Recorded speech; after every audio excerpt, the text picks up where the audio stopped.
Hola amigos, este es El Villa Mental, que es un documental, una autobiografía que estoy haciendo con Pablo Placek acá en mi casa para contarles un poco mi versión.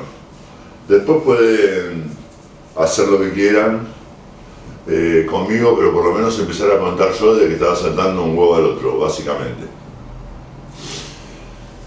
Mi viejo era cantante de tango y el hermano de mi vieja también, y los tipos, el hermano de mi vieja no podía tener hijos y mi viejo había perdido un embarazo antes que yo, después perdió un embarazo después que yo, después tuve una hermana con síndrome de Down, después tuve otro hermano y cuando le hicieron la ecografía decía que no tenía cerebro. Antes de nacer ya me estaban imaginando el nombre de una marquesina de un teatro, ¿no? Entonces me habían puesto Martín Villa por San Martín y por Martín Fierro. Y bueno, empezaron a mirar y dijeron, me parece que el nombre que le pusimos no es un nombre. El pensamiento de mi viejo y de mi tío, que mi viejo odiaba a Piazzolla, odiaba a los del pelo largo, odiaba el rock and roll, ¿no? Después yo tenía el pelo largo, fui bisexual, soy bisexual, pero bueno, decía mi viejo, le pusimos un nombre medio gay, me parece que tendríamos que ponerle otro nombre, y me pusieron Marcelo Martín Villa, de ahí mi nombre. Eso quiere decir que ya desde antes de nacer ya me estaban imaginando cantante. Al año y medio ya me ponían arriba de la mesa con una escoba o cualquier cosa y yo tocaba, cantaba, y la primera versión la hice a los 3 años. Que está metida un pedazo de esa grabación que se escucha muy poco en un sampler en Noches de Alcohol, un tema de Vientre, que es la banda que tenía con mi hermano Sebastián Villa, Tian Villa, bueno, y a los 3 años me hicieron mi primera nota en Clarín. Mi tío me mandó a hacer una nota mía pidiendo que pongan una plaza donde estaba tuvo después Carrefour, porque yo nací en Carlos Calvos y Carlos Calvos y Carlos Calvos 9 de julio, y después me vine para acá, a Boedo, y viví toda la vida en Las Casas y 33 Orientales, viví toda la vida de los 2 o 3 años. Después me fui, viví en Recoleta, me peleaba con Mirta Legrand, que ya les voy a contar. Viví por todos lados, vine al Dobonsi también, y bueno, y después las cosas que van a venir más adelante van a ir traduciendo qué fue lo que pasó. Cuando arranco, empiezo, a los 3 años le fui a pedir, le saqué un pucho a mi viejo y le fui a pedir acá al taller mecánico a mitad de cuadra, le fui a pedir fuego, con un cigarrillo, ¿sabes cómo me sacaron, no? Después empecé con mi primer profesor de guitarra, y mi primer profesor de guitarra a los 7 años, en realidad me decía que no, lo mío no iba a ser nunca la guitarra y que nunca iba a aprender a tocar guitarra, y entonces me quería enseñar con la Novita Tucumana y con zambas, me quería enseñar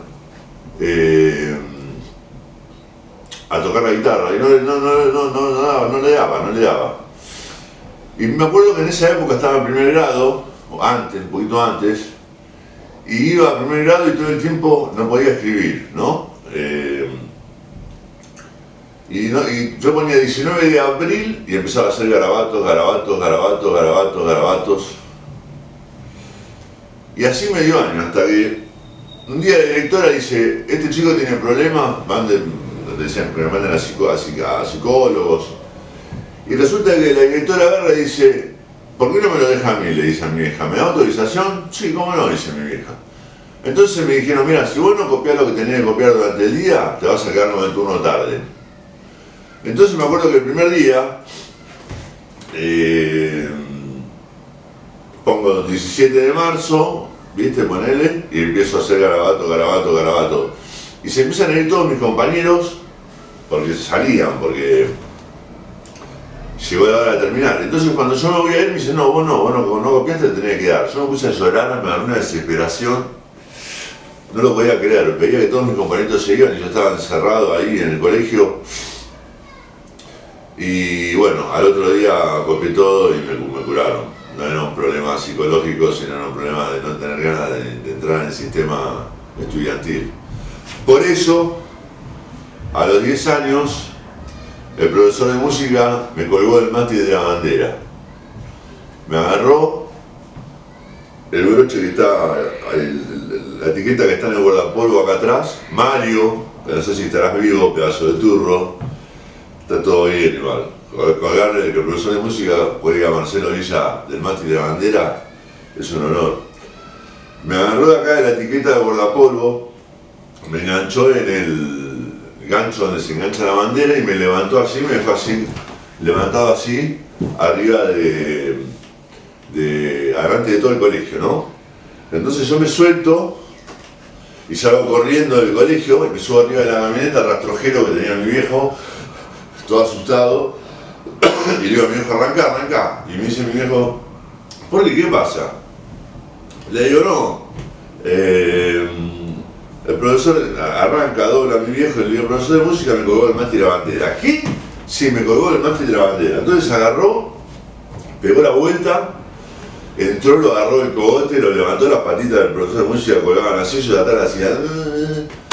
No me quería mucho el profesor de música. Pero bueno, esa fue más o menos mi infancia.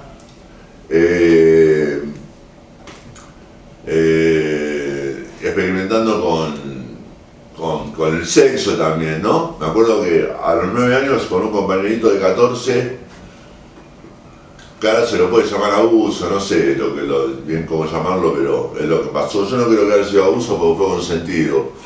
Estábamos haciendo, viste, pito con pito, culo con culo, viste, y bajo todo, me llama mi vieja, no bajaba, bajo acá, y bajo todo colorado, viste.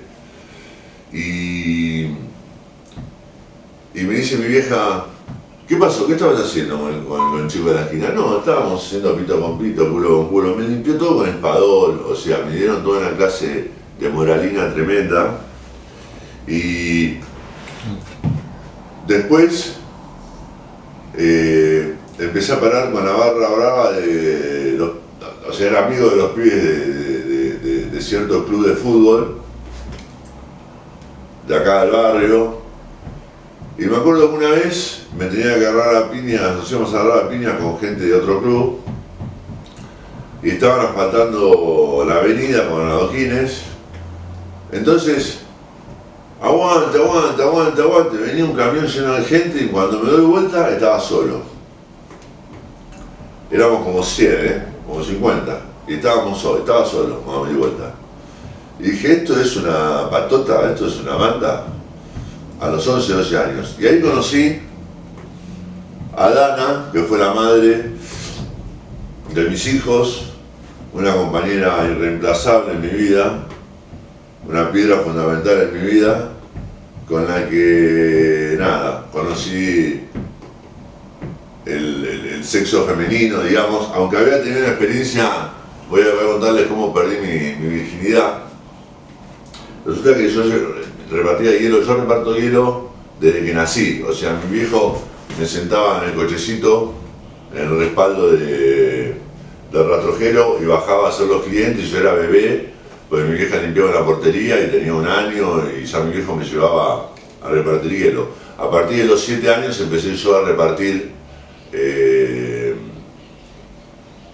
a bajar de alguna bolsa de ahí, no, ahí bajaba bidones, porque era muy chico. 7, 8 años empecé a bajar bidones de fruta, que pesan 5 kilos. Después a los 9, 10 empecé a bajar bolsas, a los 11, 12 empecé a bajar barras y a los 14 años me hice cargo de la familia mía. Le di vacaciones a mi viejo, que después mi viejo falleció, tomó 20 gramos de cocaína y decidió que no tenía más sentido vivir. Se me suicidaron mi viejo, mi hermano, mi hermana, y podría decir que mi vieja se dejó morir, pero bueno, igual la luchó un montón. pero vamos, sigamos. Mi viejo decía que para vivir, y esto lo coincidimos con Pablo acá, hablando hace un rato, para vivir y que te cambien los pañales, es al pedo, ¿viste? A la eutanasia yo considero que corresponde, el que la pida, y considero que también llegar a una edad elevada hecho mierda no tiene ningún sentido. Y mi viejo sintió que a los 63 pirulos se le estaban cruzando los cables y a la mierda. Tomó 20 gramos de cocaína y se fue. Y yo lo considero una muerte digna, ¿no? No fue una muerte que la sufro, digamos, ¿no? Me parece que el chabón dijo hasta acá llegué y hasta acá llegué, y la respeto. Después yo me tuve que hacer cargo de todo, digamos, como siempre, de mi hermana, síndrome de Down, mi vieja, mi hermano con problemas grandes y severos de depresión y alcoholismo y otras cosas más, que después por eso también se terminó suicidando, porque por supuesto esto que hizo mi viejo, a mí y a mi hermano nos hizo mierda, ¿no? Pero mi vieja nunca lo supo, que mi viejo se murió de sobredosis de cocaína, pero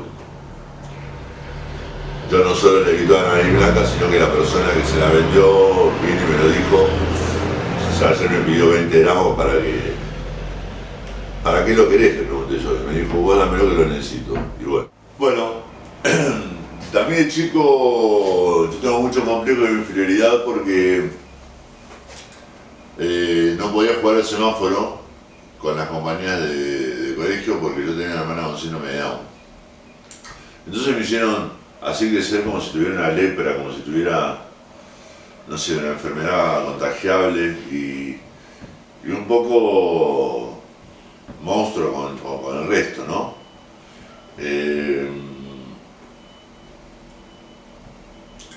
Después de ahí, yo, bueno, la conocí a Dana, que era la piba más linda del barrio, y ahí yo me sentí que tenía poderes. Dije, bueno, mirá vos. Y empecé a involucrarme con otro tipo de gente. Iba a bailar a lugares como Rivadavia y Nazca, Flores, donde te golpeaban el hombro y te querían cagar a palo, ¿viste? Entonces de repente un día caí en un boliche gay que se llamaba Caniche, y me acuerdo que me golpearon el hombro y me dijeron, no, disculpá, y me pareció un signo de atención, de cuidado, ¿no?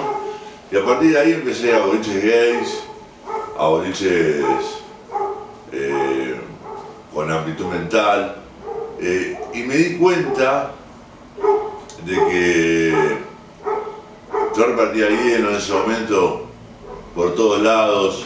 Un día iba por Corrientes, iba yo en la camioneta repartiendo y me dice uno, ¿qué mirá? Te voy a pegar un tiro. ¿Me vas a pegar un tiro? Entonces agarré, estábamos en Callao y Corrientes, una cuadra antes, a Riobamba. Y seguí, lo aceleré con el rastrojero que tenía y llegué más o menos hasta pasó la plaza, 2 o 3 cuadras más, y le crucé la camioneta del lado izquierdo, antes Corrientes tenía todos los carriles. Me bajé y le dije, pegame el tiro acá, y me metí, nos empezamos a agarrar piñas. Era una persona muy irascible cuando era chico, tenía la mecha corta, arrancaba enseguida. Y bueno, y después me di cuenta de que yo tenía que llegar con las herramientas que tenía, en realidad, a otros lugares para poder sostener la historia de mi hermana, ¿viste? Que en algún momento se iba a morir mi viejo y mi vieja y yo iba a tener que sostener la movida de mi hermana. Entonces, me acuerdo que un día voy con mi amigo Juan a ver a Soda. La primera vez que vi a Soda fue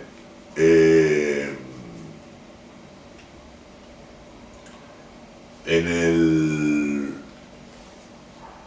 1998, en Obras, que fue un par de días antes, me acuerdo que mi abuela llevó unos sándwiches de milanesa para los dark. Y me acuerdo que abrieron la puerta del estadio Obras y yo salí corriendo por la parte de atrás. Y salí corriendo y le digo, ese día había habido un levantamiento de militares, ¿no? Entonces había un montón de militares y me dice, ¿dónde va corriendo tan apurado? Y yo le dije, a ver si querés en Flores abajo de la lona del Pasto. Y me dijo, sos gracioso, tratan de ir en punta de pie. Me tuve que ir en punta de pie, caminando, hasta el escenario. Y esa fue la primera vez que vi a Soda.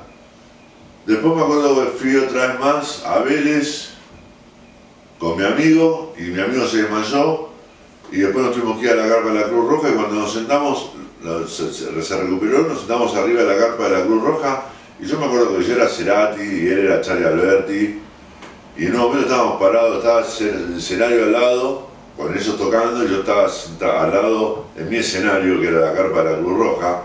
Nos habíamos parado en los fierros y la flashé en color, era pendejo, tenía 12, 13 años, 14 años y dije, esto no puede ser real. Y veía a toda la gente y dije, esto es lo que yo quiero hacer. Y bueno, y ahí empecé a armar bandas, y me acuerdo haber ido un día a la casa de Charlie Alberti y estaba Charlie Alberti en la puerta de la casa parado. Y me dice, yo lo miraba, entonces me dice, escuchame una cosa, me dice, ¿te debo algo? Y le digo, no, lo que pasa es que te miro y sos mi ídolo, no te puedo mirar. Y me dice, bueno, pero acercate, saludame, hablamos, charlemos. Le digo, bueno, mucho gusto, soy Marcelo Villa y tengo soy músico, le digo, tengo una banda que se llama Los Estereotipos. Y salta Charlie y me dice, arrancaste como el culo. ¿Por qué? Porque Los Estereotipos se llamaban Soda Stereo antes de llamarse Soda Stereo, llamaban Los Estereotipos. Y me dice, si vos tenés una banda que es una copia de Soda Stereo, nunca vas a llegar a nada. Y me dice el tipo, si vos tenés un pantalón UFO, ¿no? Copia, que vale 20 pesos, y un pantalón original, UFO, que vale 20 pesos, ¿con cuál de los dos te quedás? ¿Con el original o con la copia? Le digo, no, me quedo con el original. Me dice, bueno, si vos haces una copia de Soda Stereo nunca vas a tener éxito. Ahí dije, Charlie, me acabas de dar una enseñanza de vida. Me di vuelta y me fui y traté de despegar toda mi vida de Soda Stereo, por más que después lo haya conocido a Gustavo y haya sido medio amigote de él, tampoco amigote, un moscardón más de todos los que moscardeábamos o volábamos en su jardín, pero recuerdos muy lindos. Me acuerdo de la primera vez que fui a una clínica de Soda, una clínica de guitarra de Gustavo, le saqué pelos y el pucho que estaba fumando y lo puse en mi casa diciendo pucho de Cerati, pelo de Cerati, estaba re loco, estaba completamente obsesionado con Soda. Y consideraba y considero ahora con la obra que hice que estoy a la altura. Yo siempre digo que mi abuelo fue Spinetta y mi papá fue Gustavo Cerati, ¿viste? A nivel musical. Y creo que con la obra que tengo doy pruebas de ello, ¿no? Algunos pueden estar de acuerdo o no, por más que también soy muy influenciado por Los Redondos. Soy un tipo que me marcó mucho para ser lo que soy, Soda, ¿no? Entonces, me acuerdo que un día me infiltré en la seguridad de Soda en la 9 de julio. Estaban buscando gente para seguridad y fui y me metí. Y me acuerdo que Z me vio arriba del escenario y me dijo, ¿qué hace? Y dije, la habilidad del jugador, ¿viste? Y me tiró la púa porque me conocía, ¿viste? Estaba siempre en todos lados. Un día me mandaron a la policía. Yo me voy con mi camioneta toda rota al estudio que tenían en Neón, ahí en Onaón, en Belgrano, y paramos con la... Yo lo había visto a Z unos meses antes y le había dicho, tengo una banda que se llama Lluvia Negra, porque yo empecé a armar bandas a los 14 años, empecé a armar bandas. La primera banda fue Corazón de Cristal, después armé Lluvia Negra, después armé Resnomberga, pero bueno, en ese momento me lo cruzo a Z y le digo, tengo una banda que se llama Lluvia Negra. Y me dice, me gustaría escuchar algo. Le digo, bueno, cuando tenga algún material te lo acerco. Con los años, vamos al estudio a llevar el material, toco timbre, me atiende Sara, creo que era la secretaria, que después fue amiga mía, o conocida, era divina. Perdón si me olvidó el nombre porque soy muy malo para los nombres, pero sí me acuerdo de la cara de ella. Y me acuerdo que toco timbre y le digo, ahora sí, lo vengo a ver a Z para traer este material. Me dice, y Z no está, me dice, déjamelo a mí el material y yo se lo doy. Y le dije, no, la verdad que lo quiero ver a él y dárselo a él en persona, porque si yo te digo que se lo dejó Marcelo no vas a saber quién soy, pero como yo hablé con él, se va a acordar de mi cara y quiero que me vea la cara. Bueno, está bien, ok, listo. Entonces me pongo a esperarlo enfrente. Miró como que les empezó a agarrar una persecuta. Z y Charlie lo van a poder aclarar, ya Gustavo no. Y yo empecé a ver una especie de ventanita que estaba en el estudio que se abría y se cerraba, de cortinas que se corrían. Entonces en un momento vino una policía. Cuando vino la policía, me dice la policía, muchachos, ¿qué están haciendo? Le digo, no, estamos esperando a Z para darle el disco. Y me dice, sí, pero justamente me mandaban en el estudio porque hace 2 horas están acá esperando y no se van. Y digo, mira, yo estoy bien estacionado, de acá no me voy a ir hasta que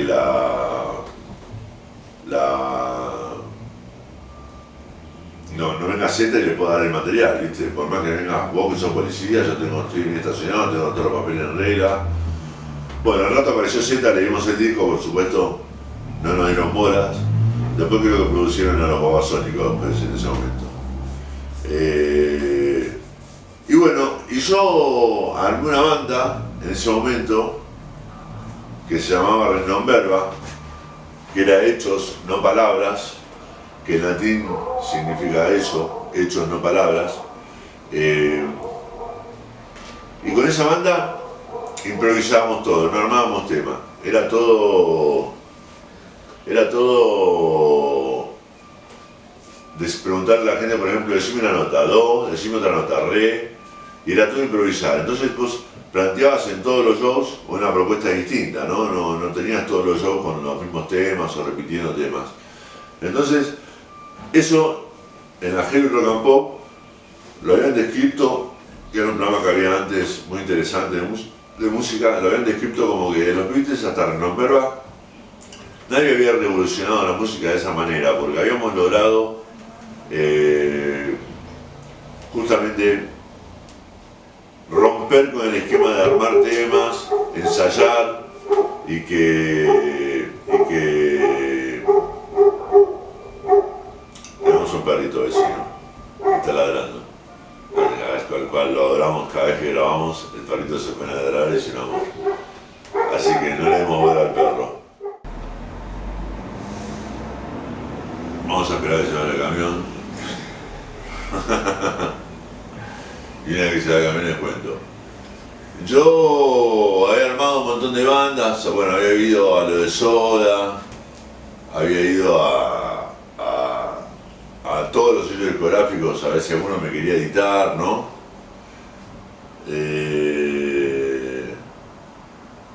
Y en un momento BMG me iba a contratar para competir con Sony Music con Soda Stereo, justamente con Lluvia Negra.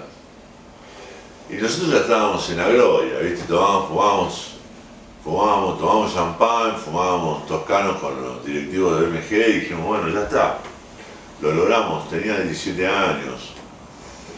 Y me acuerdo que Soda se pasa de Sony Music a BMG y le dan $5 millones más las regalías y a nosotros nos pegaban una patada en el culo que vamos a parar en la mitad de la plaza de Talcahuano en Córdoba y ahí explotamos. Ahí armé Resnomberga que realmente era una experiencia distinta, nueva, y tiene historias muy tiernas, que después más adelante les voy a contar. Los recitales a veces empezaban con 50 personas y terminaban con 2, y a veces empezaban con 2 y terminaban con 50 personas. Por realizar improvisación no siempre estaban buenos los recitales, a veces eran un bajón y a veces estaban re buenos, depende de cómo estemos inspirados nosotros. Después armé varias bandas más, La Secta, Doctor Dotto, Aco, Construcción Coral, y después armé con Vientre, con mi hermano, que es Vi Entré, que este es un discazo, creo que es uno de los mejores discos que yo grabé, lo puedo buscar como Marcelo Villa Vientre. Y cuando mi hermano me dijo, mira, yo no quiero tocar más, yo dije, yo no puedo tener una banda con mi hermano, no puedo tener una banda con nadie. Y ahí fue que me hice solista. Y me sentí como en la historia que conté antes, cuando te vas a agarrar la piña con 20 y estás solo, te das vuelta y estás solo, ¿viste? Y toda la vida sentí eso, que yo ponía todo para que la cosa funcione, pero era lo único que ponía el pecho. Entonces me hice solista. Y empecé a hacer mi carrera solista. Y tengo varios discos como cantante solista. Después tengo un disco por cada letra del abecedario que tuvimos que cambiar la I y ponerle Iliana, la T y ponerle Tandil, porque no podíamos subirlos por letras o por números. Entonces tuvimos que hacerlo con nombres, ¿no? Entonces tengo un disco por cada abecedario de música electrónica, empecé de la Z hasta la M, y sin terminar todavía el abecedario. Voy a terminarlo más adelante, pero tengo un montón de música electrónica. Después tengo las bandas con las que algunas pude dejar grabaciones, de estas 50 que armé antes de hacerme solista, y después tengo todos los discos solistas que tengo como cantante, ¿no? En el medio de todo eso, ¿no? Yo veía a Cerati, cuando me echaron de BMG, yo dije, Soda es una mierda, entonces agarré, rompí todos los pósters de Soda Stereo, tiré todo lo que tenía de Soda, porque me rayé con Soda y empecé a escuchar Steve Vai, empecé a escuchar Frank Zappa, empecé a escuchar King Crimson, empecé a escuchar otro tipo de música, y entonces nada, me fui para otro lado, ¿viste? Vino un amigo mío de Pelusa que falleció de SIDA. Hay que tener cuidado, chicos, con el SIDA, hay que cuidarse. Y bueno, y me dio unas clínicas de guitarra, que clínicas de guitarra son guitarristas que te enseñan cómo tocar la guitarra. Antes, ahora son tutoriales, antes eran en VHS, te daban el VHS y vos con el VHS tenías que aprender a tocar. Y me acuerdo que un día vino, pasó por la puerta de acá de mi casa y le dije, Pelusa, te tengo que devolver las clínicas que me diste. Y me dijo, no, para eso hay tiempo, dejá. Y a la semana se murió. Y me quedaron a mí las clínicas con las que aprendí a tocar la guitarra. Y un día veía que Gustavo estaba siempre en determinado boliches, Gustavo Cerati, ¿no? Y entonces, en determinada elite, y dije, ¿cómo hago para llegar a esa elite, a ese lugar? Entonces yo me pongo de ejemplo a Maradona, ¿viste? Que no importa dónde estés vos, sino que lo importante es qué herramientas tenés para llegar a donde quieras llegar, ¿no? Yo, por ejemplo, distribuía hielo, tengo una distribuidora de hielo, venía hielo mi abuelo en carro de caballo, después mi viejo, después yo y ahora mis hijos. Entonces, yo siempre digo que Rivadavia es como un muro de Berlín, ¿viste? Que de Rivadavia para acá es una cosa, Rivadavia para el sur, hablo, ¿no? Cuando estás hablando del barrio Boedo. De Rivadavia para acá es una cosa y de Rivadavia para allá es otra cosa. Lo mismo en General Paz para allá, o sea, hay como diferentes muros de Berlín invisibles que hacen que las cosas sean cada vez más difíciles en cuanto más te alejas de Recoleta, digamos, o en cuanto más te alejas de los barrios que tienen buen nivel adquisitivo. Entonces, yo decía, ¿cómo hago para entrar a determinada elite de Rivadavia para allá? ¿Y cómo? Ofreciendo el hielo al costo, ¿no? Para poder entrar como hielero, hacerme amigo del dueño del boliche, poder ir al boliche y frecuentar. Y bueno, el primer boliche que toco se llama Ozono. La dueña Gabriela Malerva, a la que toda la vida le voy a estar agradecido, toda la vida le voy a estar agradecido a Malerva, porque yo en algún punto quería entrar en otra elite, ¿no? Entonces, el segundo día que llego, entro con la bolsa de hielo y veo como un misil enorme así apuntándome, que era un parlante, y escucho una música pero muy rara, ¿viste? Y digo, ¿esto qué es? Y me dice el tipo de que estaba ahí en la puerta, es Gustavo Cerati, me dice. Entonces yo, Gustavo, acababa de terminar con Soda Stereo y yo, hace Gustavo Cerati, le digo. Me dice Gustavo Cerati. Mirá, entonces me asomo y lo veo a Gustavo y casi me caigo de culo. Vuelvo al auto y le digo a mis hijos, perdón, a mis hijos no, a mi novia y a mi hermano, loco, vení que está tocando Gustavo adentro. Me dicen, vos estás loco, vení que está tocando Gustavo adentro. Entro, lo vemos a Gustavo tocando y yo casi me hago pis, casi me derrito, no lo podía creer. Gustavo me mira, se ríe, porque sabía quién era, por todo lo que lo habíamos cardeado antes, y entramos en una complicidad, ¿no? Yo hacerme el pelotudo y él hacerse más el pelotudo que yo. De hecho baja, termina de probar sonido, quedamos los tres así. Se fue el chabón y seguíamos los tres así, completamente hipnotizados. Para mí era mi ídolo máximo. Entonces baja el chabón, se mete entre el medio mío y de Dana, la madre de mis hijos, me dice hola, y me mira a los ojos, agarra un papel, se va.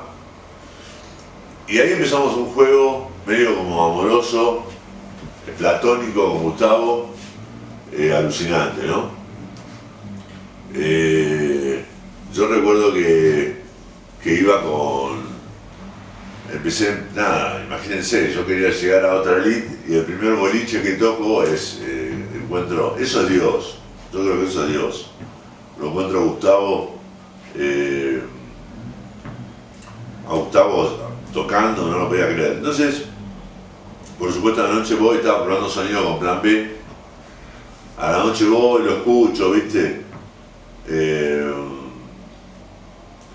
Y después empiezo a frecuentar, a ir temprano al boliche para llevar el hielo y lo empiezo a ver a él solo. A él le gustaba ir de 7 a 11 cuando no iba nadie, ¿no? Y le gustaba tomar whisky conmigo. Y me acuerdo que le preguntaba a Gabriela, che, ¿el guirero loco cuándo viene? Y nada, era muy amigo de Gabriela y yo agradezco que Gabriela haya compartido esa amistad conmigo. Y yo me iba temprano a tomarme whisky con él, haciéndome el pelotudo, ¿viste? Todos sabían que yo igual era un farsante total, pero no quería tampoco ser el fan pelotudo, ¿viste? Que estaba todo el tiempo ahí moscareándolo. Y teníamos un tip que habíamos armado, porque yo después empecé a hacer todo, ¿viste? Empecé a hacer como el sketch de Olmedo, que te pedían el jefe venía y le pedía un matafuego y el tipo agarraba un matafuego y se lo llevaba. Después venía y le pedía una palangana y el tipo agarraba una palangana y se la llevaba. Y la mujer le decía, falta mucho para que me traigas la palangana, 10 o 15 días, le decía Olmedo. O sea, yo todo el tiempo trataba de satisfacer todo lo que necesitaba en ese boliche para estar ahí. Me pedían melones a las 3 de la mañana y yo me iba a la verdulería a buscar melones, total de estar ahí. Y nada, me acuerdo que tuvimos muchas charlas interesantes, yo y Gustavo solo, completamente al margen de todo su séquito y todo su parafernalia, ¿no? Entonces, estamos viendo si está todo bien con las cámaras y eso, por eso el silencio. Entonces, nada, empezamos a tomar whisky, a charlar, a conocernos, a hablar de cualquier cosa menos que sea Soda Stereo, menos que sea música, hablamos de cualquier cosa menos de música. Y un día, Gustavo, estábamos un poquito picaditos los dos, habíamos tomado algún whisky de más, y estaba Capilla, había un par de músicos más, y Gabriel había comentado que yo era músico, esto y lo otro. Entonces un día, como no hablaba nada de eso, Gustavo me dice: vos, muchos músicos, muchos discos, muchos no sé qué, pero yo nunca escuché nada tuyo. Entonces le digo: para, momentito. Vos sos una estrella de rock, pero yo también soy una estrella de rock. La diferencia es que vos sos una estrella de rock con éxito, yo soy una estrella de rock sin éxito, pero somos dos estrellas de rock. Se reían todos. Después no me di cuenta con el tiempo la diferencia que soy una estrella de rock con éxito a soy una estrella de rock sin éxito. Son dos cosas completamente distintas. Y después les voy a explicar más adelante por qué. Pero se reían todos. Y le conté a Gustavo una historia muy tierna.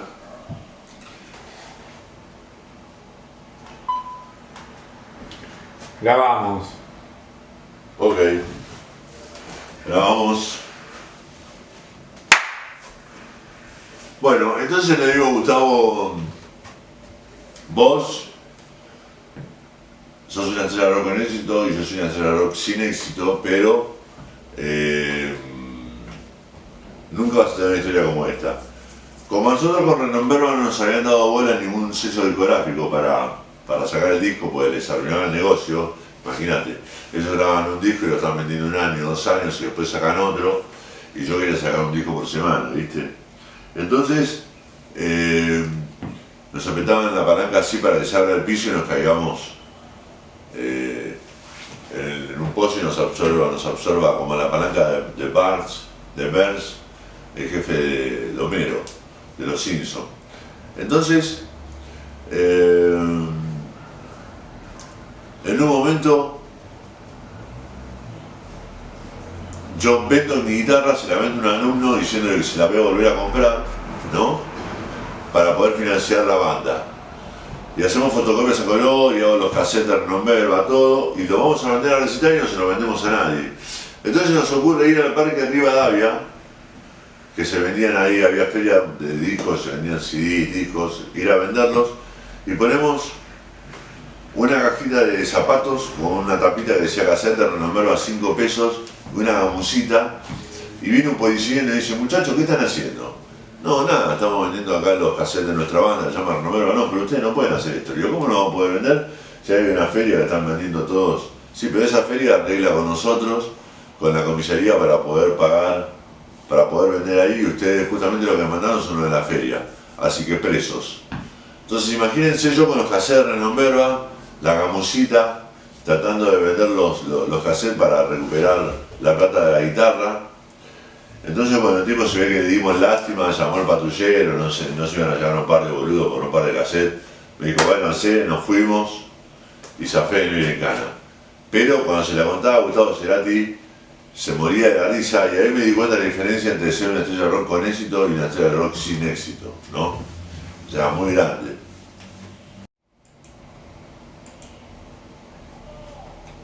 Vamos a grabar el audio.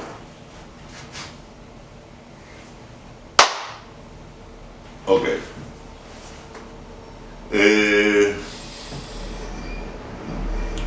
Un día vamos a Fundación Proa con Gustavo, y estábamos ahí bailando todo, y cuando yo bajo, Gustavo me ve mi auto, que es un Triumph TR7, que es un descapotable para 2 personas, se levantan las luces, hermoso, y se acerca, y él estaba con un 147, y me dice: wow, man, y se me apoya así en la ventanilla y me dice: qué nave tierra que tenés, sigo tu voz, como dice la canción, y la canción de él. Y nos fuimos por Alén a ver no me acuerdo si era Fuerza Bruta o de la Guarda, esas agrupaciones teatrales que estaban buenísimas. Y nunca me voy a olvidar de eso. Como cuando una vez a mí se me rompía la camioneta y yo te metía 20 bolsas de hielo al baúl para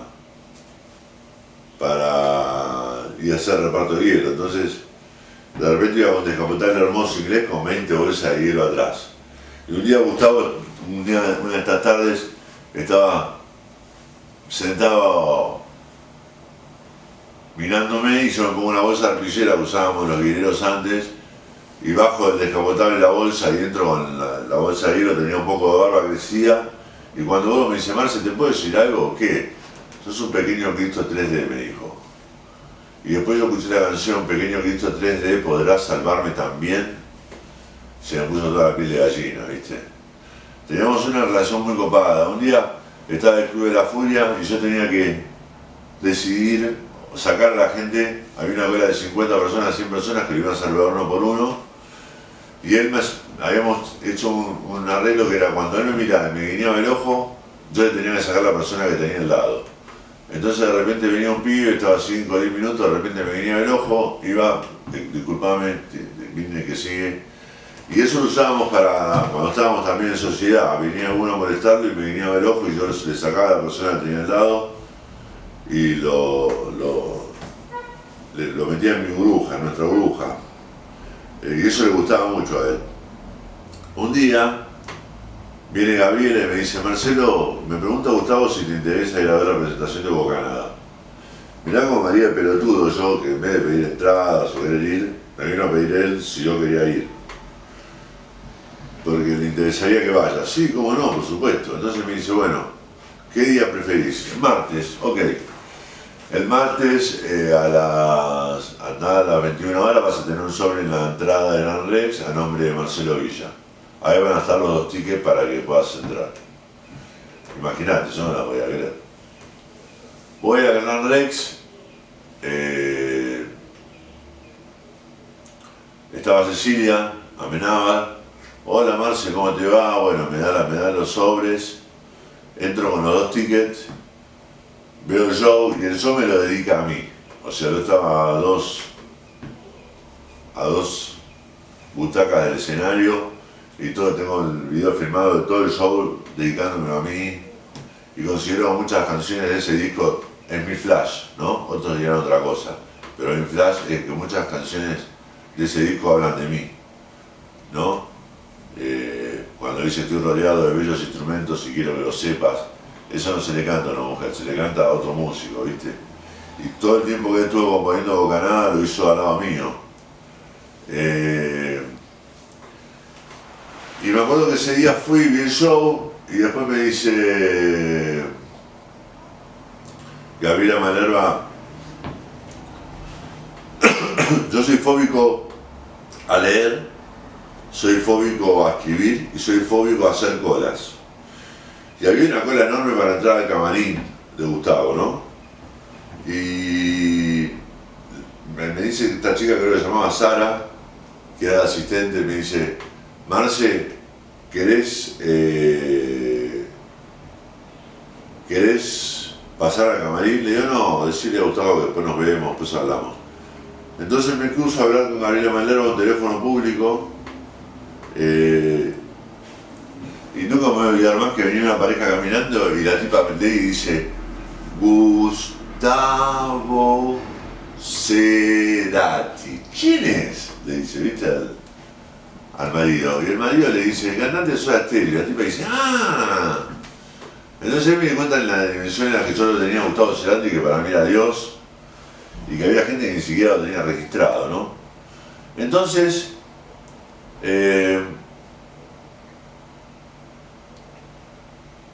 llamo a Ozono, hablo con Gabriela, le digo, bueno, mira, ya terminé el show, estuvo muy bueno, voy para allá. Me dice, bueno, preguntale a Gustavo si quiere venir para acá con toda la troupe.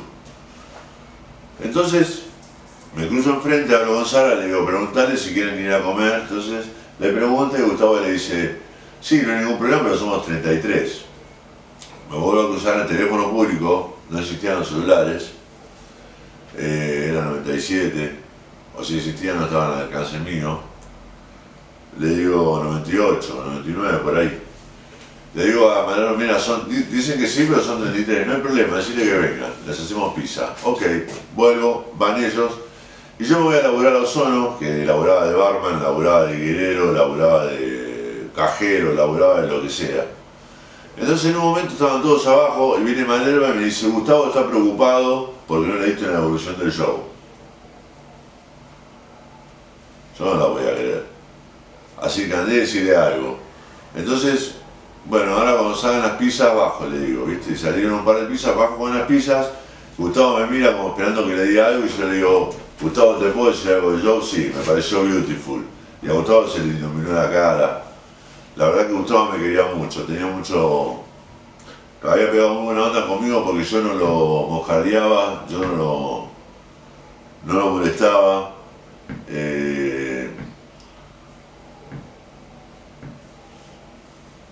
Y hay una historia divertida de una vez que yo había dos chicas que para mí eran dos gatos. Y Gustavo me mira y me dice, me gustaría que vayas a hablar con las chicas. Y específicamente me dijo, verte tener sexo con ellas.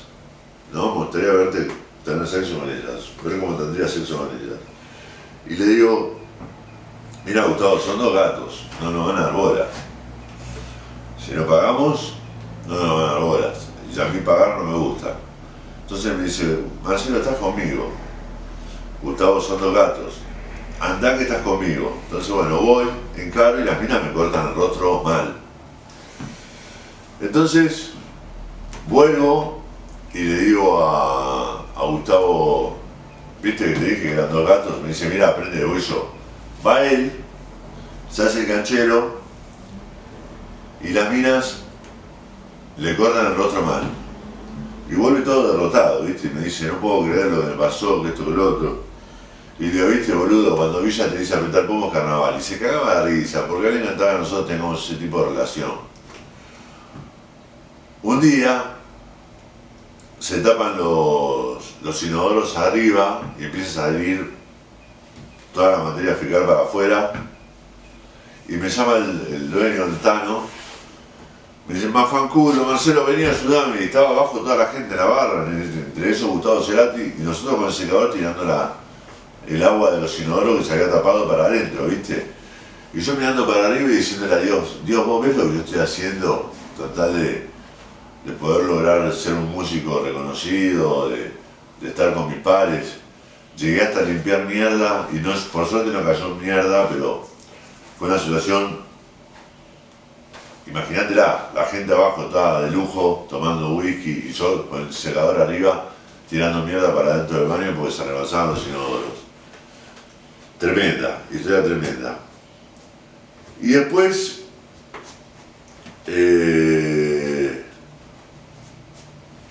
hubo un día que se termina Ozono, el bar de Malerva, donde nos encontramos con Gustavo, y nos pasamos los teléfonos con Gustavo para hacer un asado. Y yo no tenía ni un sillón para que se siente Gustavo en mi casa.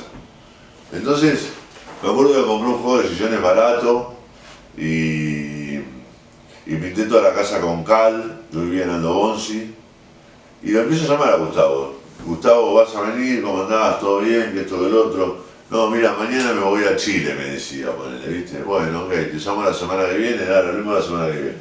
Lo llamaba la semana que viene, llovía, la calle se iba cayendo cada vez más.